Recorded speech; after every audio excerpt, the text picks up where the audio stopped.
Computer. Hi, it's Karie, and welcome to another episode of Hollywood Kitchen. I recently sat down with my friend Karen Roberts Frenzel and Rita Hayworth biographer. We had an hour and a half long riveting discussion on all things Rita Hayworth. We thought it was riveting. Anyway. We thought it was riveting. I get home and there's absolutely no sound on the video. So I wept openly. Wow. And I was very upset. It was so sad. So sad. Fun, but then graciously, Karen has agreed to re-sit down with me and redo this discussion. And here we are. And I'm so grateful. Thank you for joining me. Thank you for having me. And my dog, Vivian, is also here for the ride. Pets around at Hollywood Kitchen. That's a thing. So, and Karen is the author of this fantastic book about Rita Hayworth. Rita Hayworth, a photographic retrospective. Yeah. And where can people find this? Well, it came out in 2001, so it's not in print any longer, but you can find it on eBay. Sometimes it shows up for $100, sometimes it shows up for $20, so you can usually find it at a pretty reasonable price. However, if you buy it on Amazon, it's usually very, very overpriced. So don't buy it on Amazon, buy it on eBay if you choose to buy it at all. But it's a great book, I think. Anyway, yes, it's a labor of love. Tell me, okay, so you told me the story the last time on our ill-fated audio. You're going to get so bored hearing these stories. No, I will never get bored hearing stories.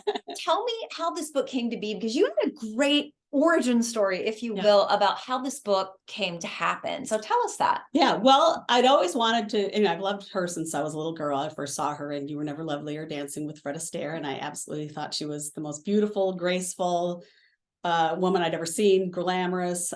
So that's where I first began to get interested in her. I was about 10. And then from that point on, I've always loved vintage photographs. So I started collecting vintage photographs of her and continued to do so. And always had, there was a book that came out on Marilyn Monroe called Her Life in Pictures, and it was by James Spada. And then later, our friend Daryl Rooney came out with this beautiful book on Jean Harlow. That's a photographic biography. They were both photographic biographies. And I really wanted to see one on Rita Hayworth, and one never came out. So I thought, well, I'll try to do it myself. So I always collected pictures with the idea that, hey, maybe I would use this for the book, but I also collected pictures just for my own pleasure.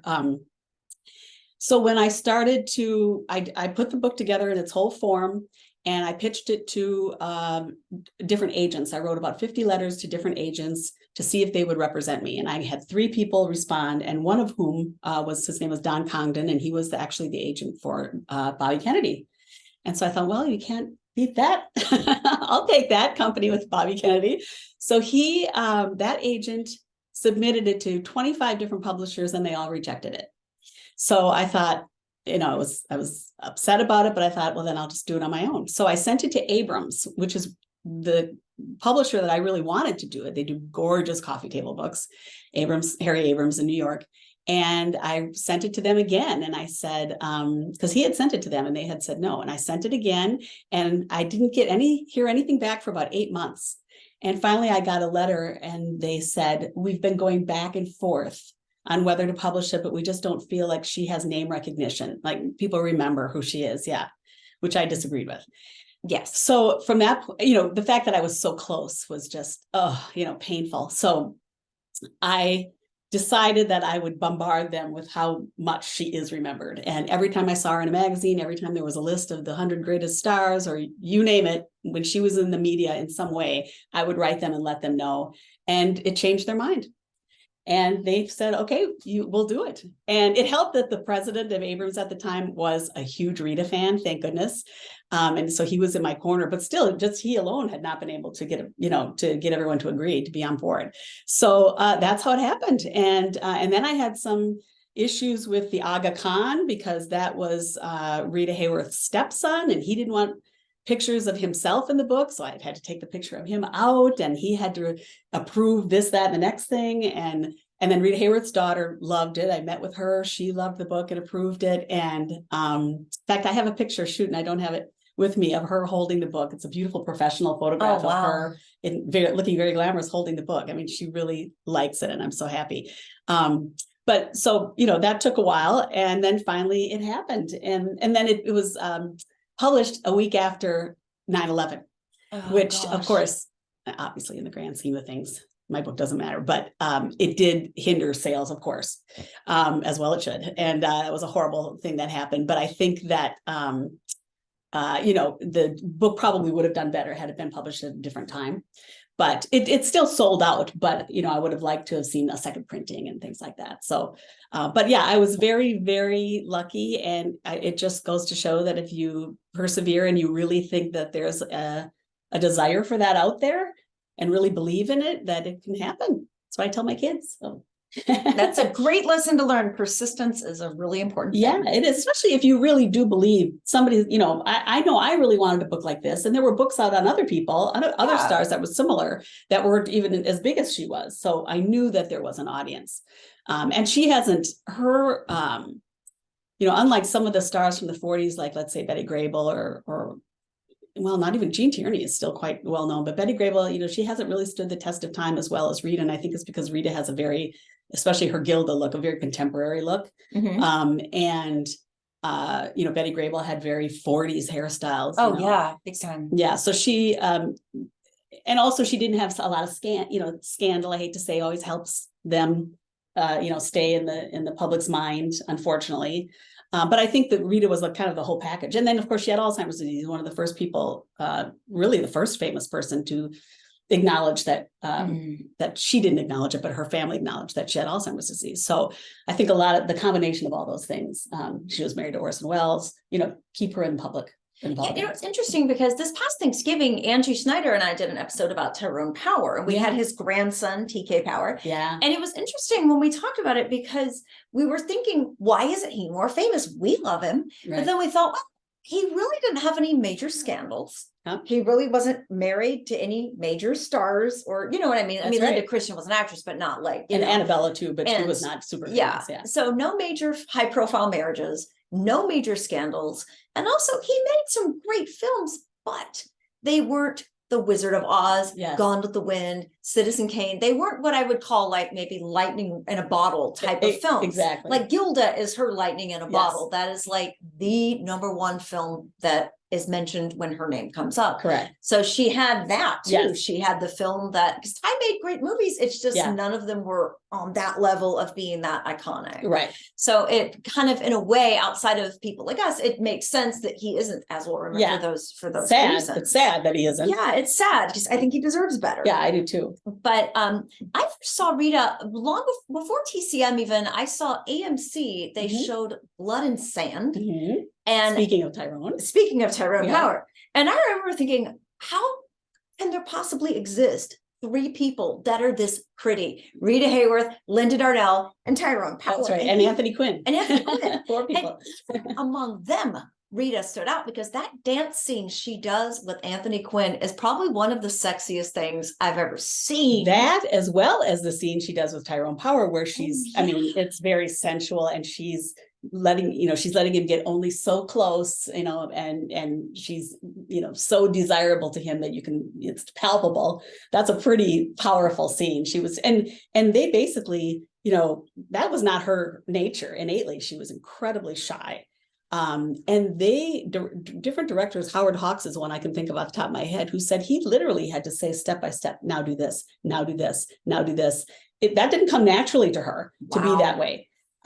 So that's even more of an accomplishment when you think how well she did it. Well, I read a quote somewhere from her second husband and director, Orson Welles, who said the whole Gilda thing was completely false. It was like Lon Chaney or something. It had absolutely nothing to do with the real person. Right. One of the things that has kind of come up on Hollywood Kitchen several times in our discussions is how the person can be so wildly different from the persona. Right. Like who they are off screen almost is like a completely different identity from who they were on. Which is quite a credit to her acting when you think about it. I mean, people don't give her a lot of credit for her acting, but she was a wonderful actress. Especially, you can see her actually get better and better as her roles continue. But in Gilda, yes, she was, as you know, there's the famous phrase where she said, which people always say incorrectly, and I get kind of defensive about it, because some people will say, so I've seen it written so many times, that she said, men have sex with me and they, or have sex with Gilda and they wake up with me, or they go to bed with Gilda and wake up with me. She never would have said, have sex, go to bed. She was very dignified. She had a very natural dignity. And what she did say, the quote from the interview is, every man I've ever known has fallen in love with Gilda and wakened with me. And that's a much more classy way of saying, you know, they marry me because they think I'm this person that they see on the screen, and I'm not. And she wasn't. She was very shy. And as we talked about the other day, in the movie Gilda, it's actually kind of the same thing. She plays this, you know, character who's trying to make Glenn Ford jealous, and she's dancing and she's acting like she's this, that. And then they show this side of her, which is really that she's very shy and sweet. And, you know, that's in the movie. And she acts both of those parts very believably. But yes, she had a big problem with having to, you know, as she said, Harry Cohn wanted her to live that image until she was 90. Well, you can't live that beautiful love goddess image if you're going to age, you know, which we all do. And that's one of the reasons why she was so excited when Orson Welles had put her in The Lady from Shanghai. Because he cut her hair, and she was this beautiful blonde, but they took her long red trademark hair and cut it short, like and blonde, and dyed it blonde, and it's absolutely gorgeous. But it was a different look, and the public didn't necessarily like it. Now, I want you to dispel a rumor, because I have long heard the rumor that they didn't exactly ask Harry Cohn's permission, and that he hit the ceiling when he realized what they had done. Is that true? I don't believe that's true. You can't make a major film like that and fund it, and he was also knew always what was going on without getting his permission. You couldn't cut the hair of the studio's greatest asset without his permission. I think he, you know, was doing it because he thought maybe it was a good move, or maybe he was just going to take a risk, or the publicity or publicity. Yes, and there was a lot of publicity, but he had to have known what was going on. There's no way Orson was going to walk up to him and say, I cut her hair and what are you going to do about it? Because that would have been a big to do. So I think that's just a myth. I'm quite sure of it, as a matter of fact. And when you talked about how men fell in love with Gilda and weakened with her, I think that I've always heard the story that her second husband, director Orson Welles, saw the Life magazine picture of her in the lingerie, which is stunning, one of the biggest pinups of World War II. Yeah. And just immediately said, I'm going to marry her. That's what I've read. I mean, again, that's a good story. I don't know. He did do a radio program with her during that time. She was married to her first husband, Ed Judson. But she and Orson did a radio program in 1941. So they did know each other. And I don't know if that's before or after, probably is after he saw the pinup, but you know, he was such an egotist. I wouldn't put it past him. Yeah. And then he was also ambitious and usually achieved his goals, and he got that too. So I think that she was a challenge to him. And then of course, when he met her, he wasn't prepared for how docile and sweet she was, because he always talked about just what a sweet person she was, you know, very insecure, and she needed a lot of attention, but just a very sweet person and a good wife. And it seems like Ali Khan also fell in love with Gilda. Yeah. Almost admittedly. Yeah. And yeah, then, I read that he used to actually just love it if they'd have a fight, because she'd get very fiery then. And then she was more like Gilda. And when she was not like that, she was very quiet and unassuming, and I think for him maybe even boring, you know, sweet and wonderful and lovely. But this was a man who grew up in a culture of having any woman he wanted, which he continued after he married her, because that was the culture that he grew up in, and she knew that. I think she was hoping he wouldn't be like that once they got married, but of course pretty hard to change you know, the leopard spots. So he didn't change, but again, they always had a wonderful relationship. You know, after, I've got some great pictures of them from 1955 with Rebecca, her daughter, with Orson, and their daughter together, Yasmin, that Yasmin had never even seen before. When I sent her some copies, and they're pictures of them at dinner and playing in the snow and having fun, and they're laughing, all four of them together. So they were still friends after they got divorced. And then he died in a car crash in 1960, and she was devastated, absolutely devastated. And I think, as I mentioned to you before, I think that he was the love of her life. I really do. I think that she really was in love with him, and that, you know, she said being with him was magical. And that's sad when you think about it, because you know, she met him in 48. They married in 49. She moved to Europe, completely gave up her career, left him in 51 and came back to the States. They reconciled in 52 and finally divorced in 53. But I mean, she left her very, you know, she was never ambitious as far as her career, except at the very beginning. You know, she really wanted a family and she wanted to have kids, and but she wanted a family that was going to stay together. But I can't remember where I was going with this, but she if you look at, so she came back and starred in both Salome and the Affair in Trinidad in 1952, where they were her comeback pictures. And especially in Affair in Trinidad, there is a light that is missing from her eyes. And you see it. If you watch anything pre-48, pre-Loves of Carmen, she's very fiery and very, you know, bright-eyed, and anything after that, her eyes in photographs and on film, her eyes look so sad. And it's really, and I think it was I think it was, if not the major disappointment in her life, it was one of them, was that marriage ending. And then the marriages after that were, you know, Dick Haynes. Terrible. He was a famous crooner who basically used her to get attention for his career. Yeah. And she kind of had to marry him because he was going to be deported. If she didn't, she felt guilty. I would have said, take him. Deport that sucker, but deport that man.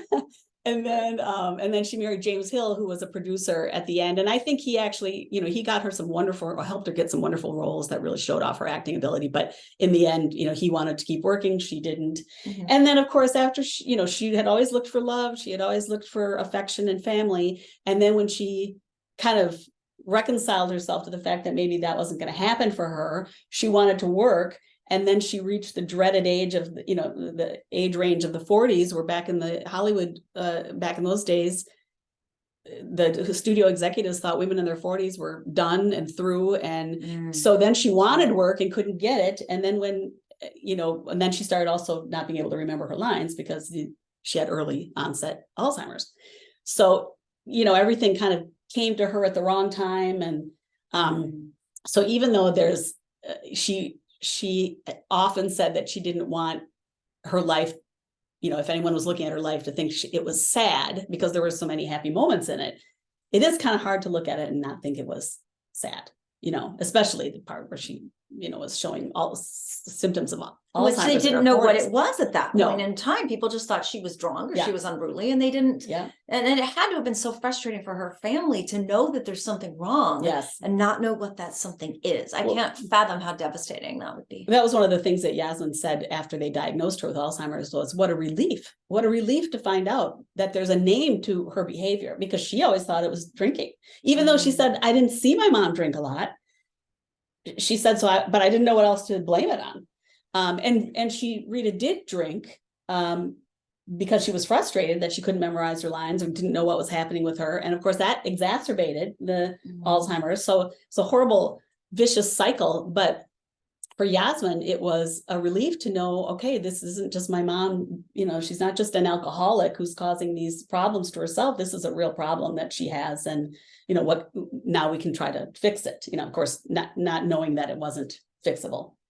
But until, you know, when Rita was really the first person that, famous person who had Alzheimer's, and then Reagan came. And then after that, a lot of people. One thing I want to mention is how involved her second daughter with Ali Khan, Yasmin, is with raising money for Alzheimer's research. So can you kind of talk about what Yasmin's efforts have been in that direction? She joined with the Alzheimer's Association once she found out what her mother's diagnosis was. And they said, would you like to help us raise funds? And she said, absolutely. So they started these Rita Hayworth galas, which take place still every year. I think they started in 85 or 86. They started before Rita died. And Rita died in 87. And they've raised, you know, millions and millions and millions of dollars. But they have these galas in LA or in New York and Chicago. And then they even had a couple golf tournaments. I went to one of the golf tournaments and I've gone to two of the galas. And they're, you know, very glamorous and very fancy. And I would expect nothing less. Yeah. And the golf, I don't golf, but it was fun to go to. That was in Palm Springs and that was really fun. At the Thunderbird, I think is where it was. And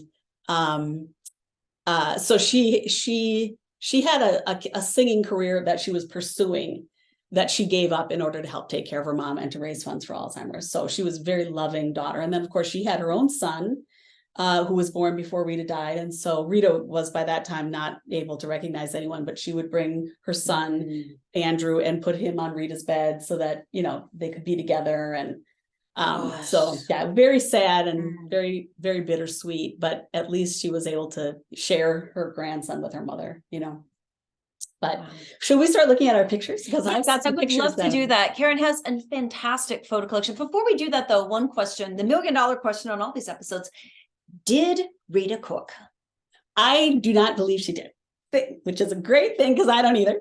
I've never seen anything with publicity photographs of her cooking. I've seen tons of those with her cooking in a kitchen. But she's usually in the studio kitchen. She's not at home cooking. I do have one picture of her now that I think of it with her first husband cooking. But again, there's cameras there. And I know I've never heard her kids talk about her cooking. I've never heard any of her husbands talking about her cooking. She was, when she was growing up, she was basically supporting the family with her dancing. So she wouldn't have been cooking then. Wouldn't have had time. Right. And then she was a starlet and a star. And I don't think she ever had time to learn or possibly the inclination. And I've never heard Orson Welles say anything about her cooking.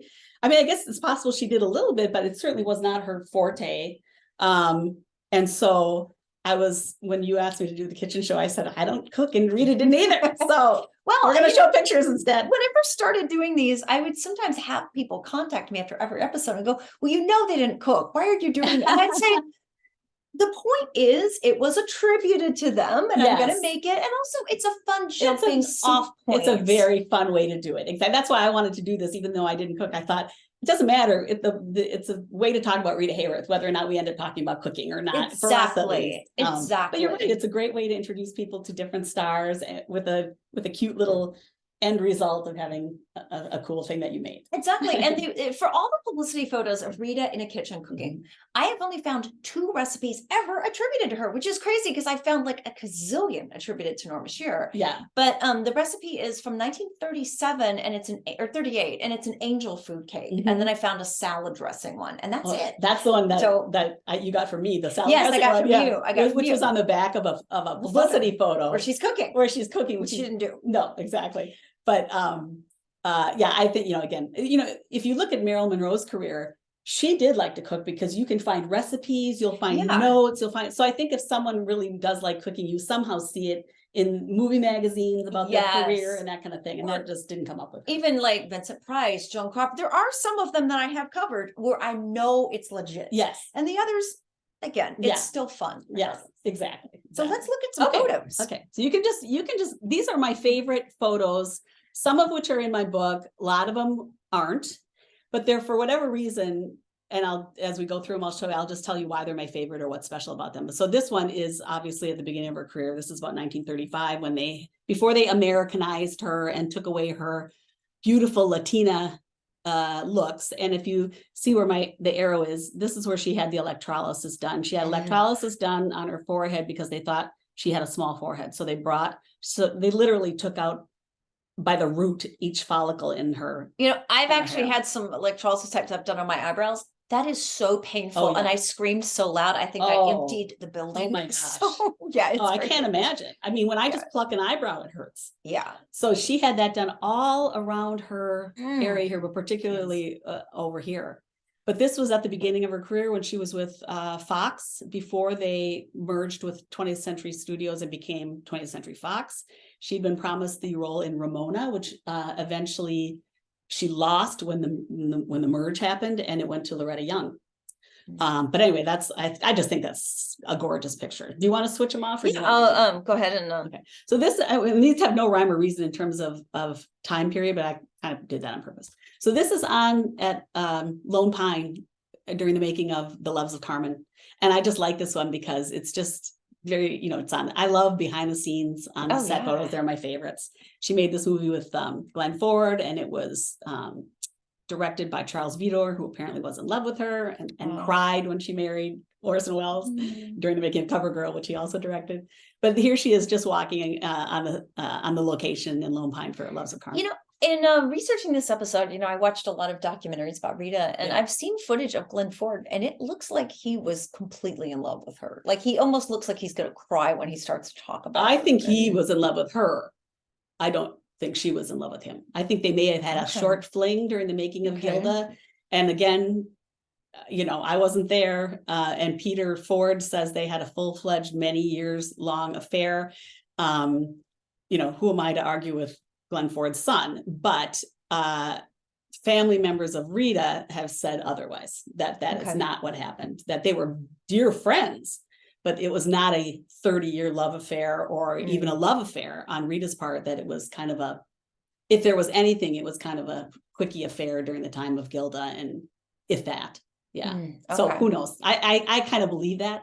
And I don't think that she always, when she is asked about him in interviews, she would always say, what? He's like a brother. She would say he's like a brother. And I also don't think that she would have gotten herself involved with someone who was such a philanderer, because he was such a womanizer. And his son admits he cheated on his wife, who was Eleanor Powell, the dancer, all through their marriage. Left, right, and center. Yeah. And Rita knew that about him, and she would not have wanted to be with someone like that. What we do know is their chemistry in Gilda is sizzling. It's like Bogart Bacall. It's like Hepburn. It is like they explode on film. And even in Loves of Carmen, which he hated because he didn't like what he was wearing and all that kind of stuff. I'm sorry, I'm turning off my phone here. Even in Loves of Carmen, I think that it's pretty spicy, and they have a lot of chemistry. And then Lady in Question was their first movie, and then they made Gilda, and then Carmen, and then I'm missing one. Lady in Question is the first one. Oh, for heaven's sake, they made 5. It'll come to me. Gilda, Loves of Carmen, Affair in Trinidad. Oh, yeah. And then The Money Trap was the last one in 1966. And by the way, I do need to say, though, if you guys have never been to Lone Pine, California, and if you're watching, it's really cool. They have a museum about history out there with a big focus on film. They have a film screening series. They do a film festival. And if you go to the local film commission and just tell them you want to see the locations, which I did on a trip out there, they just put me and my parents in the truck and drove us out and showed us all the locations. They even had pictures of, here's how it looks in this movie. Here's how it looks today. And they could not have been more generous and hospitable and terrific. So that's so nice. See, I have nothing but love for Lone Pine. Yeah. Oh, that sounds so fun. Yeah, it was great. So let's see here. So that's Lee Bowman, and this is on the set of CoverGirl. And this is the marriage scene. And she had actually gotten married on the day that they shot this scene. She married Orson Welles while, just taking a break from work. They went and got married. And she was just, there were several other couples there that day that also got married. So it's interesting, in some of the wedding pictures, there's, Orson and Rita, and then, just kind of, they were in civilian plain clothes, and she was in movie makeup and stuff. And then there's another couple that, they look like young local couple or whatever with these big stars getting married. But she was so happy. And I love this picture because this is probably, except for maybe when she had her children, the happiest period of her life. I also think she was really happy when she was with Victor Mature. We talked about this before. Yes. About Victor Mature. We love him. Yeah. She was with him after she divorced her first husband. She was with Victor Mature, and it was really the first time that she ever had adult freedom. And so she was dating Victor Mature, and he was very funny, and she loved that. She was living alone in a rented house for the first time, the one that I went to 2 years ago, because it was for sale and they had an open house. And so I got to go through the whole house, and all of it was exactly the way it looked when she had lived in it. It hadn't changed at all.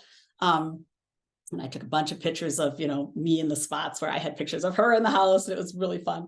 But anyway, I think that was her happiest moment. And the happiest time was when she was with Victor Mature. And then she met Orson and was equally happy. And then from there, Orson, they got married, and then he was cheating and stuff like that. And she also, I don't want to blame it all on Orson. She needed a lot of attention, and she would accuse him of cheating when he wasn't cheating. And so, like we talked about, it was a self-fulfilling prophecy. He was so sick of being accused of cheating that he eventually started cheating.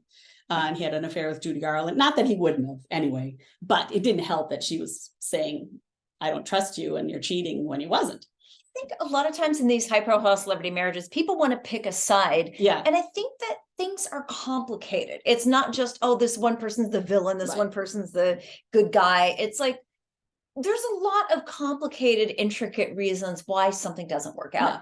And I think just looking at it from my point of view in Rita's case, it seems like she wanted different things than these men did. Exactly. Like Orson, career came first. Yep. Everything else bottom of the list. Yep. Ali Khan, he was not going to change his womanizing ways. Yeah. End of story. And he was very gregarious, liked people around all the time. She wanted to be alone. Yeah, there's fundamental differences Yes. on which you really cannot build a life if they're not in agreement there. Right. So it seems to me that's kind of a big part of what went wrong in these situations. And in many marriages. Yeah. You'd think that they, at that ages that they were, that maybe they would have figured it out at that time. Although she was pretty young when she married Orson Welles, but by the time she got to Ali Khan, you'd think that maybe they would have seen that. But she was pregnant. So it, I think they didn't have a choice. That probably forced the issue, I'm sure. Yeah.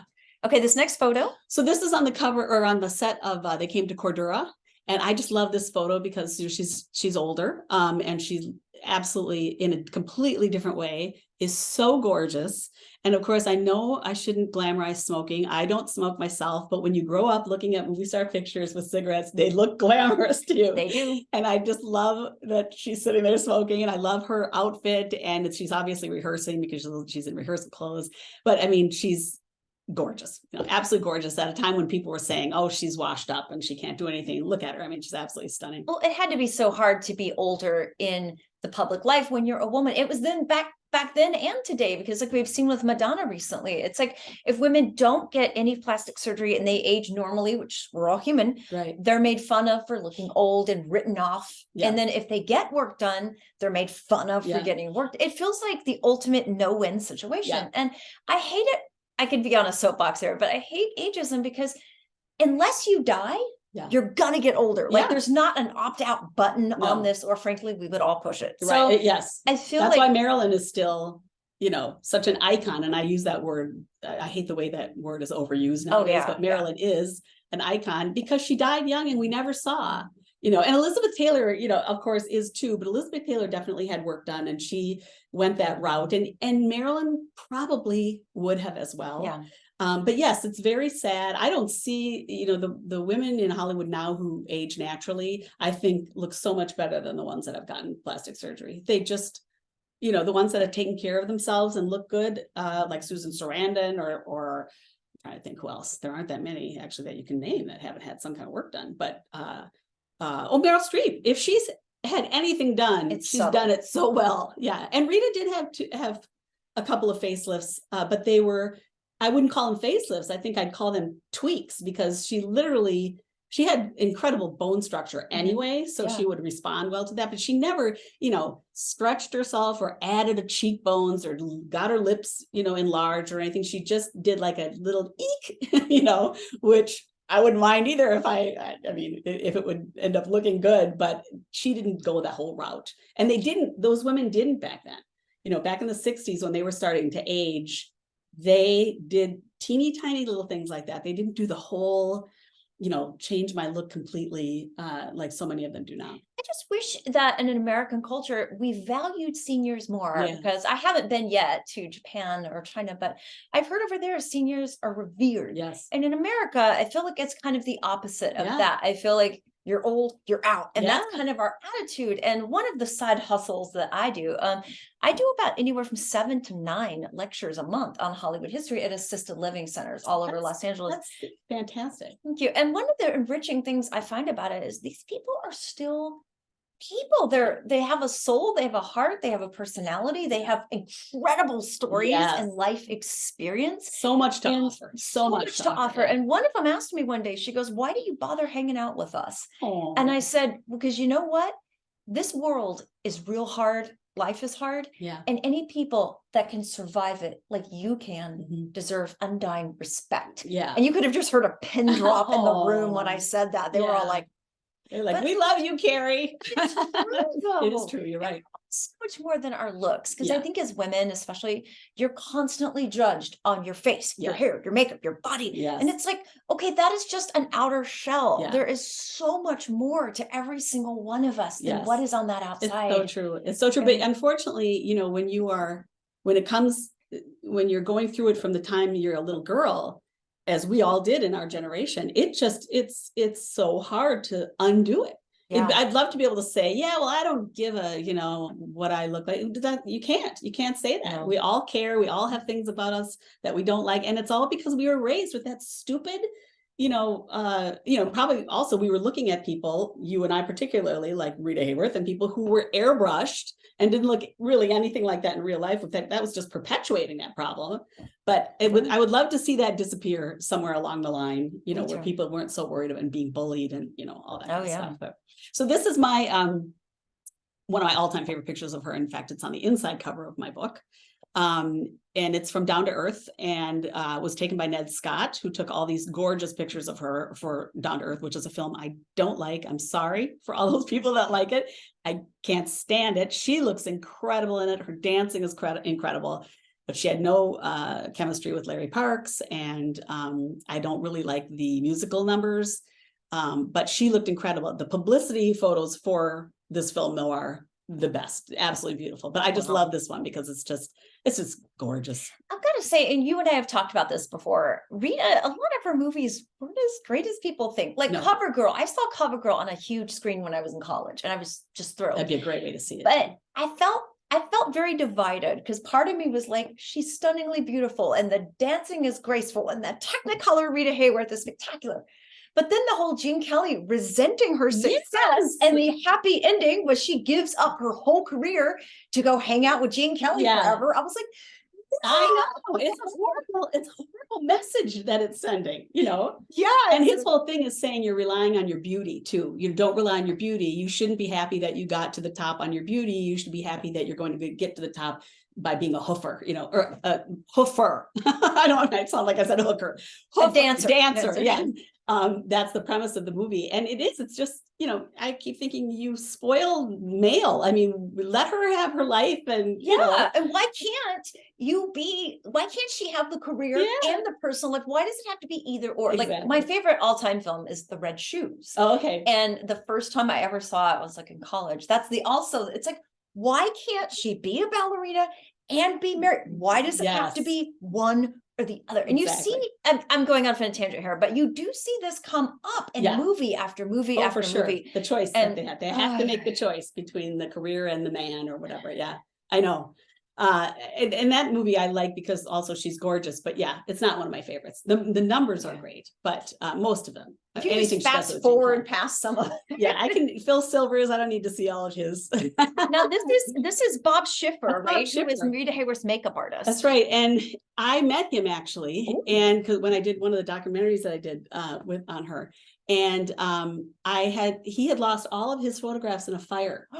So I had brought a bunch of photographs, and I showed him this, and I distinctly remember, that's why I love this photo, is he was looking at it, and I think he was in love with her. Who wasn't? I mean, in fairness. But I think he really was. I mean, he worked with her from the time she started at Columbia until the end. But he looked at this picture and he took his hands and kind of ran it over her profile and just went, oh my gosh, you know, like remembering how perfect she was. And so I just love that picture. But they were very, very good friends. Well, I think too, I mean, you probably spend a lot of time with whoever does your hair and makeup. Yeah. So I've talked to other film historians and researchers who've told me that if you really want to know the dirt or the real depth of someone, talk to whoever did their hair and makeup, because that's the person that they're going to spend the most time with, and B, kind of feel the most intimate in terms of, oh my God, so last night they're just going to say stuff too that they probably wouldn't say to the guy who's doing the sound or the person who's doing the camera work or something. Absolutely. So there's not this like closeness just due to the nature of that relationship. Especially with her, because she had the same team at Columbia for so long. Oh, Helen Hunt did her hair and Schiffer did her makeup, and years and years, every single day in the makeup chair, they had to know everything. Like nothing happened that they were not aware of. I think so. But I just think that's a beautiful picture. That's on the set of Down to Earth as well. So this was my holy grail photo. So as I mentioned before, I've collected vintage photos of her since I was about 10. I saw this photo in a magazine and had looked for it for years and years, because it's just, I think I knew they had a photo session where they were together, but I think this is a picture where somebody was off the set, out of camera angle, out of camera range, that they happened to look at or maybe say something to while they were doing the photo session. And that's what I think this is it's kind of a true candid. And it's just, I just love it. It's so beautiful. And they were such good friends, and you can really tell how much they, love each other on that photo. I think as friends, and he maybe loved her more, but it's just a great shot. I mean, she's so stunning. I've been so lucky to see this on a giant screen several times, including one year it was the opening night of Noir City at the Egyptian in Hollywood. And was amazing. The minute you see her on screen, the audience just goes ballistic. That's probably one of the best entrances in movie history, because she whips her hair back. Oh, she looks amazing. I know, she's just, it makes you wonder, even though I love the fact that it's noir, so it's in black and white. It would be so interesting to see what that would have been like in color, because her hair was red, and it would have been, when you watch Carmen and you watch CoverGirl, you just think, the color is so gorgeous and her hair is so gorgeous. What would that have looked like, in color? I wish they'd find color footage of it somewhere. Oh, wow. There has been some home movie footage of her in coming from work on the set of Gilda, and she's got the red hair, and they're gorgeous, but would be really cool to see that in Technicolor like that. So this is a publicity photo for You Were Never Lovelier, which was 1942, and it's just a beautiful pinup photo that I've always liked, and it's not one that has been seen very often. So this is her and Fred, and so to dispel a rumor, Fred Astaire, on the set or on the Columbia lot for You Were Never Lovelier, he did not ever say that she was his favorite partner. Because I've heard that, and I know that's not, now not true. I see it. I just saw it in a magazine the other day, and they say it's in his autobiography. It is not in his autobiography.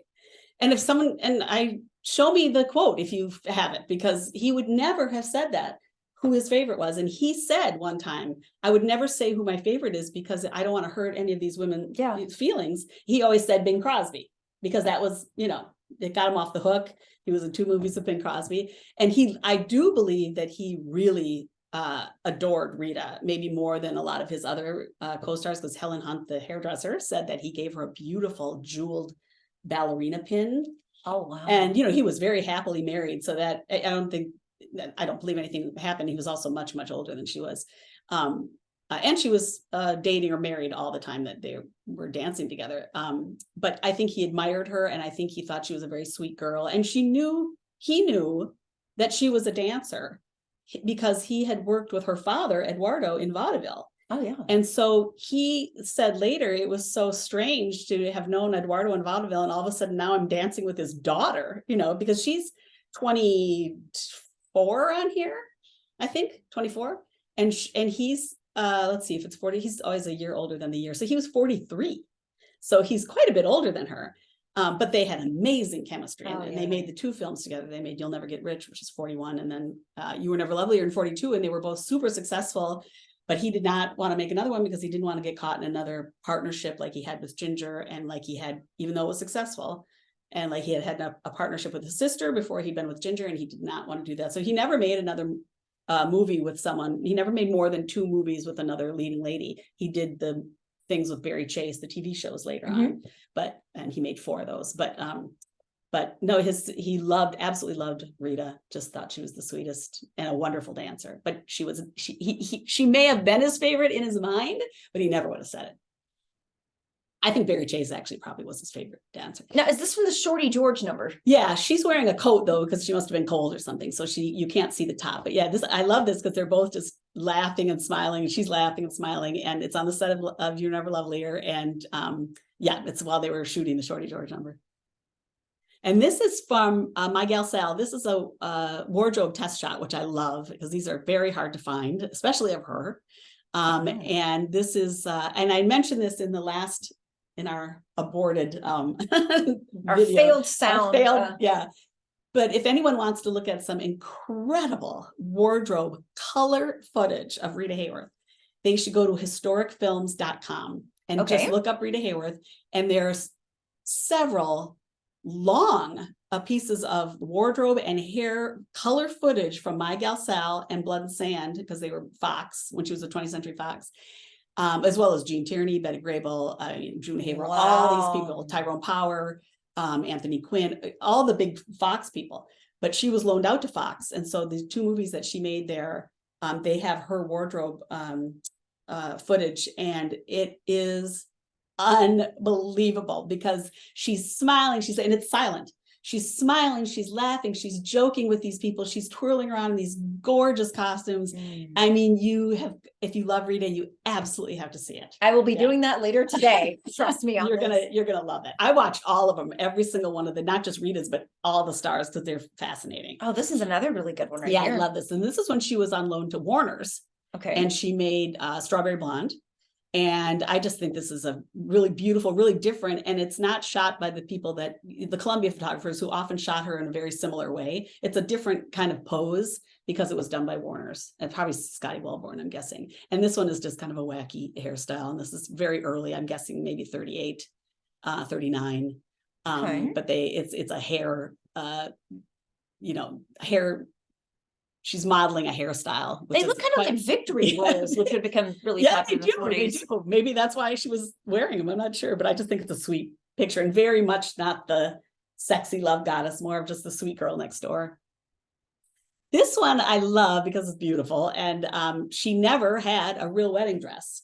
So she actually had an alternate of this photo, the full-length version, in her home.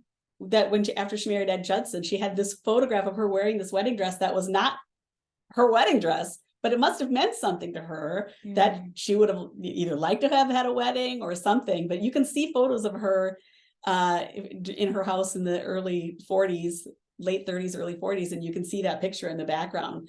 The close-up one here is, I think, the most beautiful. It's just stunning, but this is about 1939. And this is 43. This is during the time that she was shooting CoverGirl. And again, that's kind of a different, she's got a turtleneck on, she's got the very 40s hair, and it's kind of a different pose than you usually see. And this I love because, yes, this is Rebecca, the daughter by Orson, and she looks just like Orson.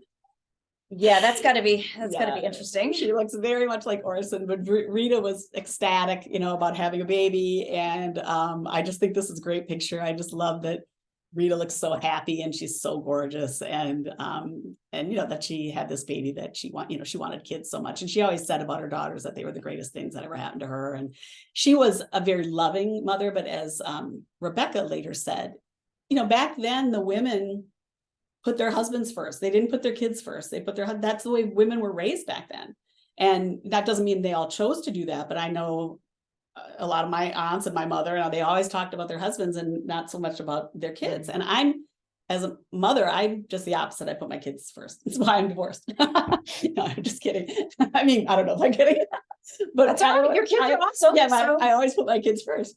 And so, I remember Stephen Bogart, Humphrey Bogart's son with Lauren Bacall, also said, my mom would go off to Africa to shoot The African Queen to be with my dad, and we were just left, and that's what women did back then, and that's what she did. She always put the husband first. She wouldn't put the work first, but of course she had to, pay for everything, exactly. But so Rebecca said, my mother was very loving and very warm when she was there, but she wasn't always there. So I think both she and Yasmin had a tough childhood in that regard. And plus when you've got both parents that are super world famous, that's got to be really psychologically hard to kind of deal with that. Absolutely. Yeah. So this is the famous hair cutting session. That's Helen Hunt, who I talked about before, who was her longtime hairdresser. And this was preparing her to have her haircut for the lady from Shanghai. And there's the finished there's the result, which I love. I absolutely love. And I mentioned this to you once before, how in The Lady from Shanghai, I think the most beautiful footage of her, or one of the top 5 of her on screen, is the super, super close up. And Orson Welles was the director, so he's the one that arranged that super close up of her singing "Please Don't Kiss Me." Oh my gosh, yes. Oh, and she's just perfect, But I love this because she's happy to start doing something different where she can maybe show off her acting chops. She's cut off his hair that she's been associated with for so long. She's going to be with Orson in Acapulco, and when they were separated, but then for the making of the film, they were together again. And then when the film was over, they separated again. But she was, excited about this period in her life. I kind of argue that Rita Hayworth and Veronica Lake were probably the two most famous for their hair. And then they both had to change their hair. Veronica for the factory issue, because the long peekaboo would get caught in the machinery. Right. And then Rita did it for artistic reasons. But it's kind of interesting how that hair, to a large degree, kind of defined their personas. Yeah. And in Veronica Lake's case, after she cut her hair, she really didn't do anything very, her success because kind of went. And she didn't look like the same person. No, she didn't. She didn't. Rita still did, though. So I love this because I keep saying how gorgeous she is. I mean, how many times can I say that? But she's almost otherworldly gorgeous, where you look at her and think, how can anybody be that beautiful? Now, I don't like this movie, Salome, but her hair, her makeup, her clothes are so out of this world. And this is just her sitting on the set, and she just, it's perfection. I mean, I think that's why I also like her, and I also like Marilyn, is they're just my idea of feminine perfection, like ideal. The way they do their hair, the clothes that they wear, the way they look. I think when I was a little girl, it started out just being like, oh, I want to be like them, and then as you get older, you want to know more about their personal lives and stuff. But she just, just sitting on the set like that, she just looked incredible. Horrible movie though. So I love this one. This is Ann Sheridan. And this is about 39 or 40.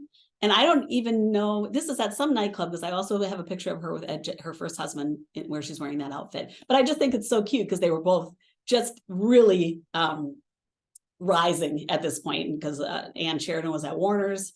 And Rita was probably at Warner's during this. I mean, that's probably how she knew Ann Sheridan she was being loaned out to Warner's. I like about this photo is so many times I feel like in old Hollywood, or even now, women are pitted against each other. And there's always this mentality of there's only room for one woman in one field, and that's going to be you or whatever. So to me, the idea that these women could be friends and they didn't have to all be feuding or fighting over roles or fighting over men, that they could be buddies and that they could be colleagues and friends. And I love that. So this photo actually is really terrific. I think this is probably one of my favorite ones you showed me. Isn't that great? And I think that with Rita too, women, first of all, she was very, very shy. So she was very hard to get to know, but she wasn't someone who was competitive. She couldn't have cared less if some woman came on who was more beautiful than she was, or even though there probably wasn't anybody, but like Jean Arthur, when she made Only Angels Have Wings, Jean Arthur wouldn't even be in the same photo with her. Because she was so intimidated by Rita's beauty. Well, Rita Hayworth had none of that in her. She was a sweet, nice person, very shy. So a lot of people didn't get to know her, but she would never be in competition with someone like that. I mean, when she made Pal Joey with Kim Novak, they got along great. And even though Kim Novak was kind of moving in to Rita's place, Rita didn't care. So this is, again, a cute picture of her after the haircut. This is on the set of You Were Never Lovelier. And this is just a out of rehearsal photo. And I just love it because it's either she was shooting possibly or she was rehearsing. It's just a cute picture. It's a snapshot. So that was actually taken by a fan. It's a gorgeous picture. Here's another. Yeah. And this was after she left Ali Khan, and she was actually at a nightclub with Bob Schiffer. But again, this kind of captures her shy demeanor. This is, I think, the real Rita that you're ever going to see. Was just very quiet. And I love this one. This is Errol Flynn and her during the junket for Santa Fe Trail.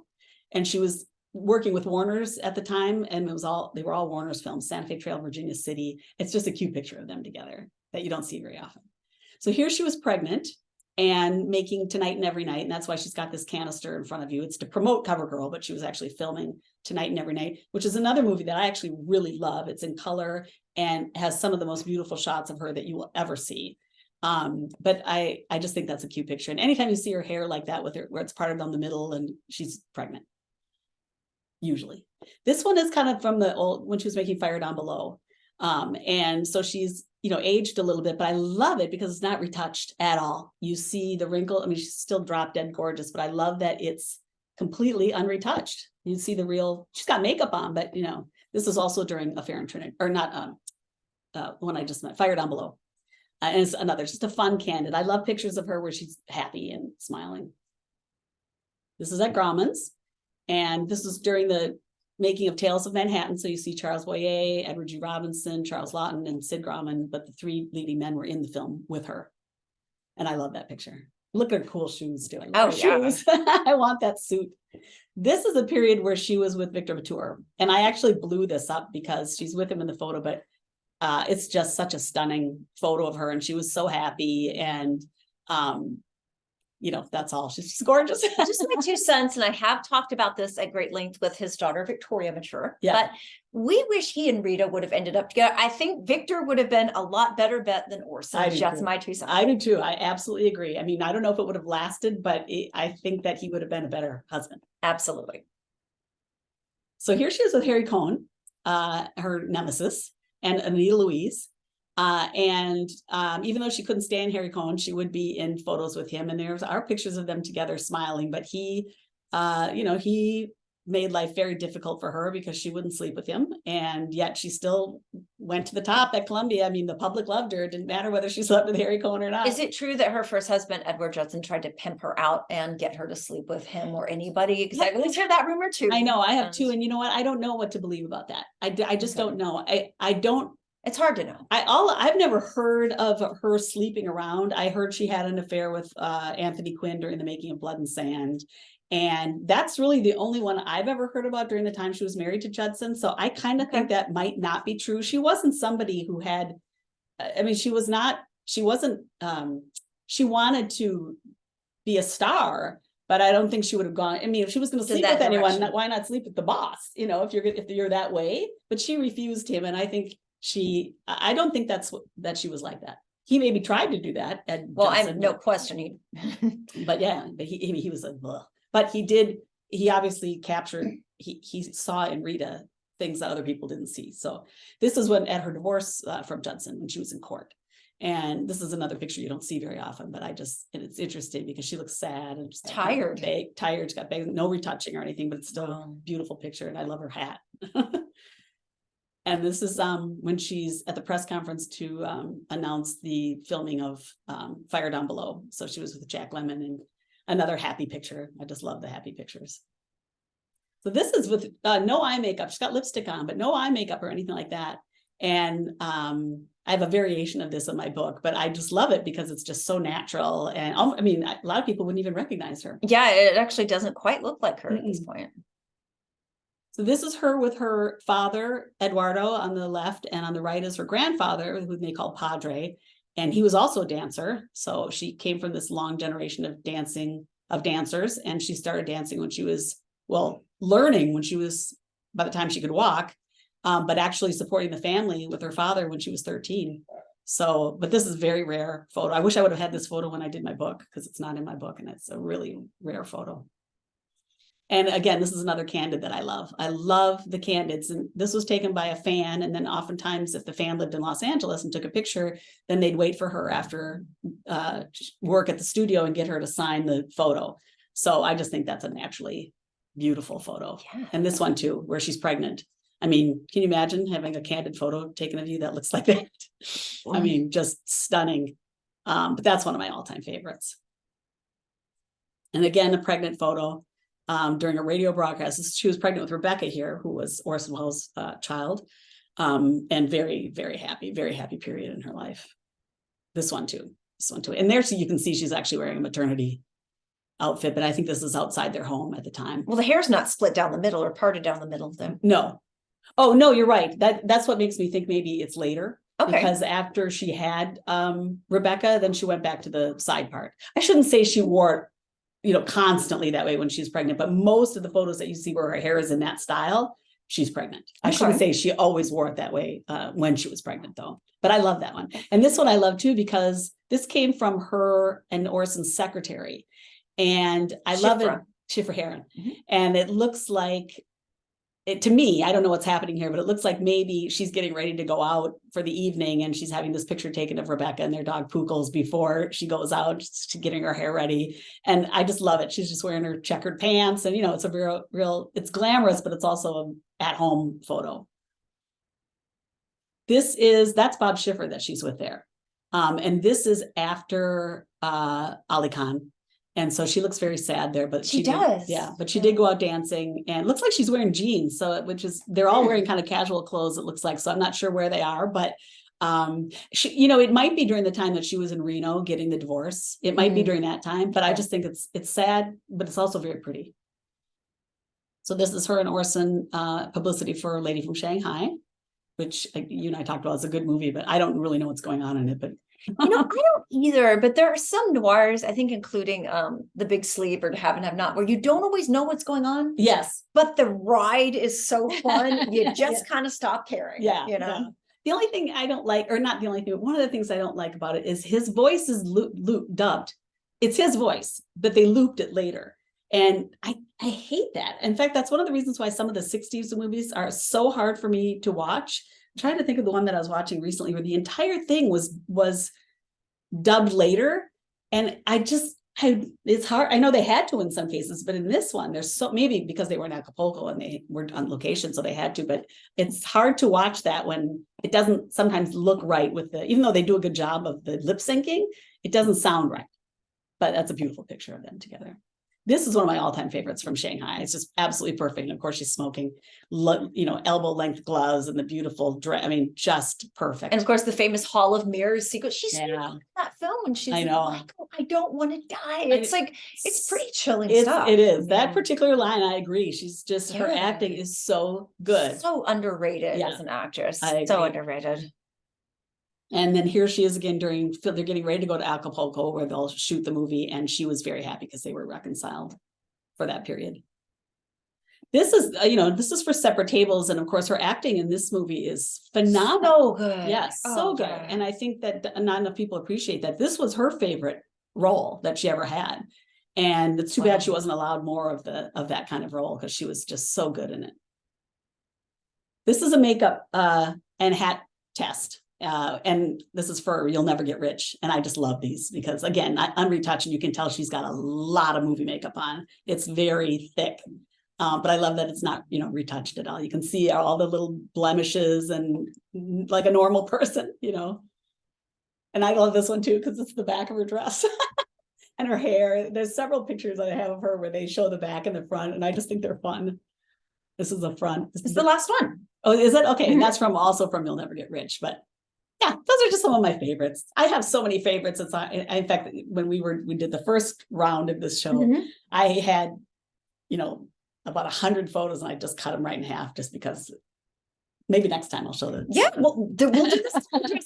In a separate segment from you and I'm going to make the angel food cake. Yes. So we can also do another interview, and then I'll do a separate segment where I make the salad. Yes, that would be awesome. That would be great. Well, Karen, this has been a fascinating conversation. Thank you for having me. This is so fun. Thank you so much. I'm so happy I caught you while you were in Los Angeles. Well, I'll be here. I'll be here off and on all the time for work, and also just because I love LA so much. I can't be away for very long, and I love seeing you and all my friends. Yes. So it's so nice to be back. So fun. And thank you so much for being patient and getting me for us to be able to arrange for me to be on. Well, you too. And thank you, Karen, for being with us today and sharing your incredible Rita Hayworth knowledge. Thank you to everybody watching. And please stay tuned for more food, fun, and film history from Hollywood Kitchen.